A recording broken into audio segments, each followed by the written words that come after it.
அனைவருக்கும் நேற்று வணக்கம். இன்றாம் வாசிப்பாடம் 1311 உங்கள் இன்றைக்கு எனக்கு ஒரு பிடித்த மொழியை பற்றி வாசிக்க போகின்றேன்.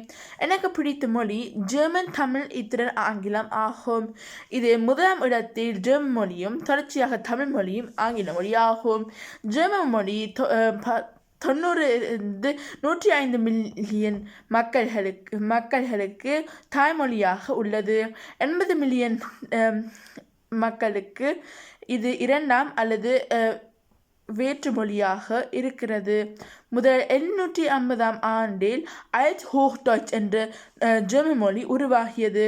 அதற்கு பின்னர் இப்பொழுதும் வரை நிறைய ஜெர்மன் மொழிக்கு நடைபெற்றுள்ளது. இந்த மொழி ஜெர்மனி, ஆஸ்திரியா, சுவிஸ், லிechtenstein, Luxembourg, EU, Belgium, France, Denmark என்ற போன்ற நாடுகளில் இதனை கதைக்கப்படும். சில வேறு நாடுகளிலும் இது கதைக்கப்படும்.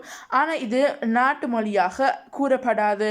ஜெர்மன் மொழி ஒரு கோபமாக கதைக்கும் மொழி என்று பலரிடம் கூறப்படுகிறது. ஜெர்மனியிலும் இலக்கணம் கடினம் என்றும் கூறப்படுகிறது. நீங்கள் ஜெர்மன் மொழியின் வரலாறு பற்றி அறிய போனீங்க என்றால் நீங்கள் விக்கிபீடியாவுக்கு போய் இதனை அறியுங்கள். நன்றி, வணக்கம்.